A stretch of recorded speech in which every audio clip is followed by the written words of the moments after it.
My name is Harper. I'm 40 years old and work as a day trader. I trade stocks and currencies from home, and I've made a decent living doing it. People see me as quiet and calm, but strong inside. I was born with a health condition, not life-threatening, but serious enough that I can't have children. My parents always told me the truth about it, and I accepted it early in life. I focused on building a future for myself, learning about money and markets. I thought I had everything under control. Then I met Mason, and everything began to fall apart. Mason was 10 years younger than me. I met him at a restaurant I used to go to after work. He was just an employee at first, but always kind and sweet. Over time, he started talking to me more. Slowly, we got close. At first, I hesitated. I told him I couldn't give him a normal family, especially not children. But he said he didn't care. "I love you, Harper. If I wanted kids, I'd be with someone else." His words touched me deeply. I believed him. We got married 2 years ago. I thought he was genuine. I was wrong. Right after our marriage, Mason quit his job. He said he wanted to help me with everything at home. "You work so hard, Harper. I'll take care of the cooking and cleaning," he said. At first, he really did. The house was always clean. Meals were always hot and tasty. He was good at it, and I appreciated his help. I thought we made a great team. I worked while he handled the house. But slowly, things started to change. He stopped caring. The kitchen got messy. The living room filled with his things. It all happened little by little. Soon, Mason stayed up all night playing games. He slept during the day. I felt like I was living with a child, not a husband. When I spoke up, he'd smile and say, "Just one more level, please." I gave him time, thinking he'd go back to the way he was. But he didn't. He got lazier, colder. He'd leave meals for me but eat alone. The house started to feel empty, even though we were both in it. I missed our conversations, our laughter. I missed him. But when I asked what was wrong, he just said, "Nothing," and left the room. I still tried to make things work. I talked to him calmly, asked him to go back to doing the chores. He agreed. "You're right, Harper. I'll fix things," he said. But even when he started doing chores again, something had changed. He wasn't cheerful anymore. He didn't talk to me. He stayed in his room, playing games. It felt like I was living with a stranger. Every night, he'd say, "I've got an online game appointment. Eat without me." Then he'd lock himself in his room again. I sat at the table alone, the silence louder than his words. This went on for a year. I kept waiting for things to get better, but they didn't. Then one day, everything shattered. Mason walked into the living room and said, "I'm going to live with Lily and Liam now. You should move into a care facility." I was speechless. Lily was his sister, and Liam was her husband. Suddenly, they all barged into the house like they owned it. "Why do I have to leave?" I asked. Mason looked at me coldly. "Because we're getting a divorce. I'm tired of being treated like a housekeeper. I want my share of everything." I stood there frozen as Lily laughed. "Poor Mason," she said with fake tears. "He's been suffering." Mason added, "I've put up with this for 2 years. I deserve something from the divorce. We'll split the house, starting today." Liam stood nearby, watching with a smirk. I finally understood. This was a plan. Maybe from the very beginning. Mason had used me. He knew I was older and couldn't have children. Maybe that's why he chose me.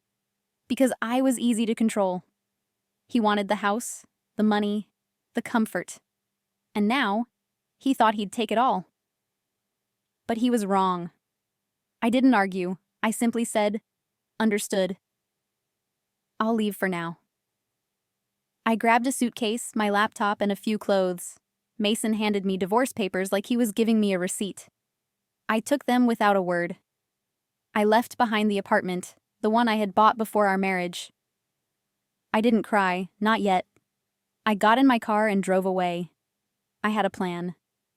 They didn't know about the property I bought 2 years ago, a luxury care facility that doubled as a private resort. A place only wealthy members could live. I owned a unit there. Quiet. Secure. That night, I slept well for the first time in a long time.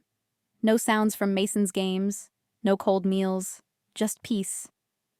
I had brunch the next day, sitting outside with coffee and fresh air.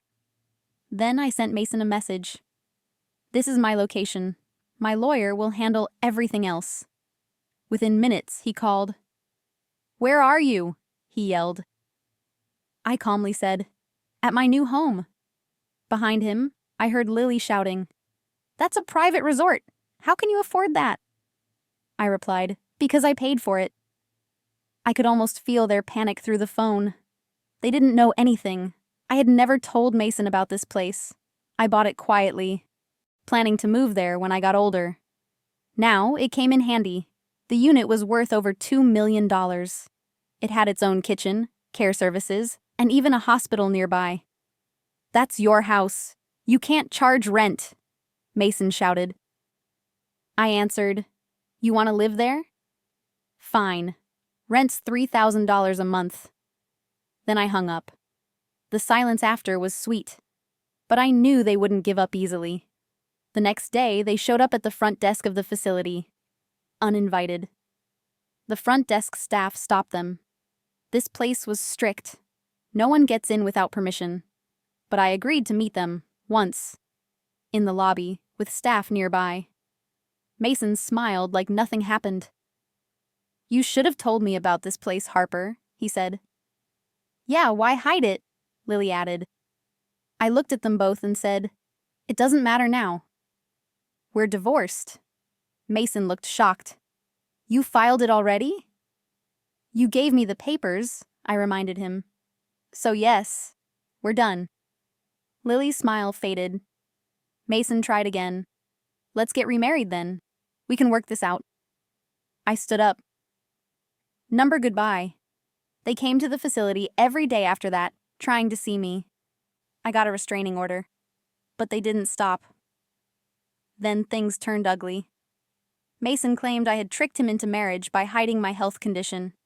He threatened to call the police for marriage fraud. But I had recordings. Of his proposal, where he said he didn't care about kids, and of his promise to do housework. My lawyer sent everything. Mason looked shocked. Why would you record me? He asked. Habit, I said. I always record when something important happens. That habit turned out to be gold. After his first lie failed, Mason changed his story. She forced me to quit my job and do chores, he said.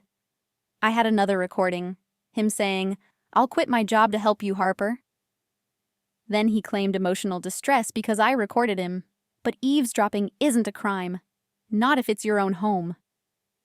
His lawyer tried everything. Nothing worked. Mason looked desperate. At least give me part of the house, he begged. I agreed to meet again. Leave the apartment while we assess everything, I said. He agreed. The moment they left, I listed the apartment for sale. The apartment sold quickly, thanks to high property prices. The total amount came to over $9 million. When Mason found out, he was thrilled. I get half, right? He asked. No, my lawyer replied. Most of it was earned before the marriage. You get a small part of the income after marriage, minus expenses. Mason's smile vanished. He was now the one owing money. Furious, he shouted, Why do I have to pay? My lawyer showed proof. Cheating, manipulation, and his attempt to use my health to get sympathy. He was caught. Even his online lover admitted it was all a trick. Yes, Mason had been cheating. The woman thought he was single and rich. He told her I was sick and might die soon. Then I'll get everything, he'd told her. The woman was scared and agreed to testify. I had the recording of her, too. Mason sat quietly as she explained how he planned to get me to have a child, knowing it could kill me. He laughed when he said it, she added. The lawyer turned to Mason. Do you still want to fight this? Mason stayed silent. He had no more lies, no more tricks. He had lost. After that, Mason didn't speak much. He signed the final divorce papers with a shaky hand. Lily and Liam vanished from the picture, not because they were ashamed, but because there was nothing left to take. I sold the rest of the apartment's furniture and closed that chapter of my life. I moved fully into the luxury resort where I could live comfortably. I had peace, silence, and safety. Most importantly, I had control again. I had beaten them without yelling, without violence, just by staying calm, staying prepared. For once, I could look forward instead of constantly watching my back. A few weeks later, I received a letter, handwritten, from Mason. He begged me to forgive him, saying he didn't mean to hurt me. I was confused. I got greedy. He wrote. I didn't reply. I forwarded the letter to my lawyer, just in case. Then the calls started again. Harper, I miss you. Let's try again. As if I would ever fall for that again. I blocked the number. Then Lily called. We made a mistake, she whispered. We'll be good this time. It was laughable. I had already moved on. They were just panicking, grasping at what they had lost. I booked a cruise around the world, a full year on the sea, visiting different countries. I met people who were kind, interesting, and full of life. I made friends, learned about different cultures, and began to rediscover myself. For so long, I had shaped my days around Mason's moods. Now I shaped them around my dreams. I even met a man on board, smart, gentle, and respectful. He had a daughter, and the three of us got along like a little family. We weren't in love, not yet. But something about it felt peaceful. It reminded me what real happiness felt like. When I returned to my resort home, I was different, stronger, freer. I started trading again and made more money than ever. My mind was clear. Mason and the others had vanished. I heard they tried to rent out my old apartment but failed to pay rent and were evicted. Lily and Liam blamed Mason. Mason blamed everyone else. Typical. They ended up living in a shared apartment, struggling with debt. I didn't care. I didn't want revenge anymore. I had already won. Not through cruelty, but through power, patience, and quiet dignity. They were trapped in their own mess. I was free. Now I sit on my balcony with coffee in hand. The air is calm. The sun is warm on my face. I think about the past, but it doesn't haunt me. It reminds me of how far I've come. Mason once said I wasn't a real woman because I couldn't give him a child, but I gave myself a future. I chose not to break. I rebuilt. If there's one thing I've learned, it's this. They thought they were taking everything from me, but they only freed me. I didn't lose my home. I found my peace. And that is everything.